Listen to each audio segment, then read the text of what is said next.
कोई मानक तय नहीं होना चाहिए? बिल्कुल होना चाहिए। और जो एक दिन पहले की घटना है, ये आपसी वर्चस्व की लड़ाई ज्ञान बिंदु कोचिंग और प्लस में खान सर के कोचिंग के बीच में हुआ है। और यहाँ पे तो बिल्कुल मैंने कोई मानक नहीं है कोचिंग का, इंस्टीट्यूशन लाइन का, कि मैंने क्या प्रारूप रेखा तय किया जाए और कितना लोगों से फीस लिया जाए। मनमानी ढंग से वसूली होता है यहाँ के लोगों से, स्टूडेंट से। यही समस्या है। एक चीज जैसे आपने कहा कि कई बार, जैसा कि आपने कहा कि दो कोचिंग के बीच में ऐसा कई बार देखा जाता है कि अगल बगल में कोचिंग संस्थान रहते हैं तो इस तरह की चीजें होती रहती हैं। लेकिन उस बीच में चूंकि कोचिंग के पास अपना सिक्योरिटी रहता है, चाहे कोई भी कोचिंग हो, उसके पास अपना गार्ड है, टीचर को कभी कुछ नहीं होगा, स्टाफ को जल्दी कुछ नहीं होता है।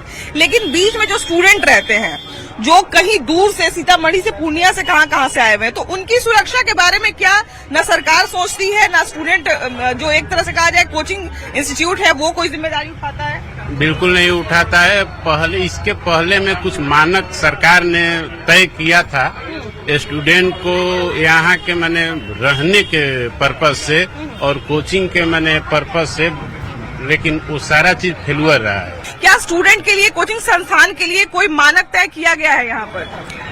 पहली बात तो इतने सारे लार्ज स्केल में अगर स्टूडेंट पढ़ रहे हैं तो एक कोचिंग के लिए एक गाइडलाइंस होनी चाहिए गवर्नमेंट की तरफ से, ताकि स्टूडेंट्स का जो सिक्योरिटी है वो एक मुहैया कराया जाए। और इतने लार्ज स्केल में जब स्टूडेंट पढ़ते हैं तो ठीक है, इस तरह के समाज में अराजकता तो होती है, लेकिन ये है कि इस तरह की घटना से गवर्नमेंट को चाहिए कि परहेज हो, ताकि जैसे हम लोग पिछले 2-3 साल में देखे हैं कि इस तरह की घटना काफी, खास करके बिहार में विटनेस किया गया है। तो इन सब से बचने के लिए यही है कि आपको लॉ एंड ऑर्डर को थोड़ा सा सुधारना पड़ेगा। अच्छा, हम ये भी देखते हैं कि अभी हम देख रहे हैं कि ज्यादातर स्टूडेंट तो यहाँ पे बाहर के होते हैं। अभी ये एरिया हमको थोड़ा सा खाली खाली सा लग रहा है, तो शायद कुछ स्टूडेंट ने, कुछ कोचिंग जो है वो शायद आज बंद है, मुझे जहाँ तक लग रहा है। ऐसा आपको ऐसा लगता है कि कुछ कोचिंग नहीं, ये रीजन तो नहीं है। हाँ, पार्टिकुलरली जहाँ पे इंसिडेंट हुआ है वो तो खैर अभी 1-2 दिन तो ऑफ रखेंगे, ताकि दोबारा से अगर शुरू करना है तो एक प्रॉपर तरीके से वो लोग अपना एक दोबारा से कुछ प्लान करेंगे। अच्छा, जिस एरिया में ये कोचिंग पूरा चलता है, जितना सारा कोचिंग चलता है, ये बहुत कंजेस्टेड एरिया है। यहाँ पर अगर हमको लगता है कि किसी तरह की कोई चूक होती भी है सुरक्षा में, तो शायद स्टूडेंट को इधर उधर होने की भी जगह नहीं मिलेगी। यहाँ पर कोई गाइडलाइन नहीं है, मतलब स्टूडेंट के बीच में अगर भगदड़ मचे, भगवान न करे ऐसा हो, लेकिन अगर भगदड़ मचे तो वहाँ पर निकलने की भी जगह नहीं बचती है। ऐसा कोचिंग संस्थान है। भीड़ तो खैर नो डाउट है ही, वो भले स्टूडेंट का कह लें या फिर कोचिंग संस्थान का कह लें, क्योंकि वो सारी चीजें एक ही जगह पे कंसंट्रेटेड है।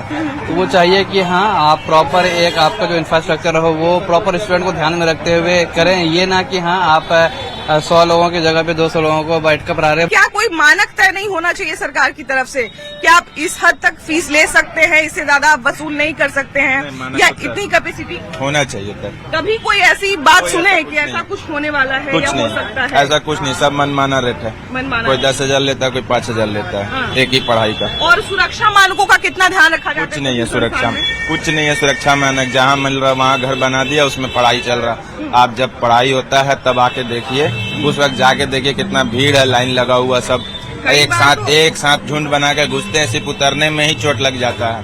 कई बार तो हम कुछ कोचिंग संस्थान में गए हैं जहाँ पर अगर आप एक बेंच के बीच से होकर गुजरने की कोशिश करेंगे तो आप नहीं गुजर सकते हैं वहाँ से। इतना भीड़ है, इतना भीड़ है। एक कोचिंग क्लास में 10,000 लड़का पढ़ता है एक बैच में। अक्सर हम लोग देखते हैं कि 2 महीना पे, 3 महीना पे या 6 महीना पे कोई इस तरह की घटना घटती है ना, जिसमें राइवलरी का बात हो या कुछ भी बात हो, स्टूडेंट के बीच में रेजिंग की बात हो, कुछ इस तरह की घटना घटती है। जब उस तरह की घटना घटती है तो स्टूडेंट की सुरक्षा की जिम्मेदारी उस पूरे एरिया में किसकी होती है? स्टूडेंट का जिम्मेदारी तो सरकार का है, लेकिन सरकार इस पे ध्यान नहीं देता। आप देखिए यहाँ कुछ नहीं है, कोई ऐसा व्यवस्था नहीं है कि पुलिस रहे। पुलिस बस एक अपना चेक पोस्ट पे है, उसके बाद कोई आपको नहीं कुछ भी कर सकता। कोई भी टोटो वाला से आप नहीं सुरक्षित है, वो आपको मार के चला जाएगा। हाँ, क्योंकि इतना कंजेस्टेड एरिया, यहाँ पे आदमी के चलने की जगह नहीं है कि नहीं? हाँ। अच्छा, दिल्ली में जब एक घटना घटी थी, जब एक अंडरग्राउंड में कोचिंग चल रहा था और उसमें पानी घुस गया। पटना में अभी हुआ नहीं है, लेकिन हो सकता पटना नहीं। उस वक्त हम देखे थे कि पटना के बहुत सारे कोचिंग संस्थान के बारे में जांच की गई थी कि वो सुरक्षा मानकों पर कितना खरा उतरते हैं। उसके बाद कभी सुने थे क्या किसी एरिया में किसी कोचिंग पर जो है वो कार्रवाई की गई कि ये सुरक्षा मानक पे खरे नहीं उतरते? कोई कार्रवाई नहीं किया गया। सुरक्षा मानक आप जाके देखिएगा, आपको खुद दिखेगा। कोई दूसरा सीढ़ी नहीं है, इमरजेंसी एग्जिट नहीं है, कोई फायर सिस्टम नहीं है, कुछ नहीं है। बस चल रहा है कोचिंग, बस एक दो नाम ही को छोड़ के उसके अलावा कोई कोचिंग में ऐसा नहीं है कि दूसरा एग्जिट हो कि कहीं आग लग जाए तो उतर सके, कुछ नहीं है। अच्छा, आमतौर पे क्या होता है कि हमारे यहाँ अगर हम लोग 2 परिवार में लोग हैं तो 2 लोगों का खाना बनता है। अगर 4 लोग बढ़ जाएंगे तो उसके हिसाब से 6 लोगों के हिसाब से खाना बनेगा। मतलब जाहिर सी बात है कि मतलब उतना व्यवस्था का ध्यान रखा जाता है। यहाँ पर व्यवस्था कुछ नहीं है। कोचिंग संस्था सब चला रहा है, ऐसे ही पैसा कमा रहा है, ट्रेंडिंग है, खान सारा ज्ञान बिंदु है, लेकिन व्यवस्था कुछ नहीं है। कुछ लोग कहते हैं, में सुरक्षा के हित में कुछ लोग ये दावा करते हैं कि भाई हम इतना कम फीस ले रहे हैं तो थोड़ा बच्चों को असुविधा हो जाएगी तो क्या दिक्कत है? नहीं, फी कहाँ कम ले रहा है लोग, फी कम का है, ठीक।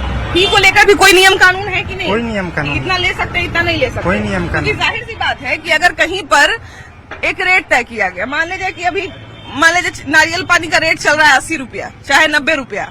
अब कोई बगल में कहे कि हम 10 रुपया में नारियल पानी बेचेंगे तो उसी नारियल पानी से उसका पकड़िएगा 6000 फी है, 1000 बच्चे हैं, फी कम है। अच्छा, ये भी हम देखते हैं, दरोगा का आप नाम लिए हैं, ये भी हम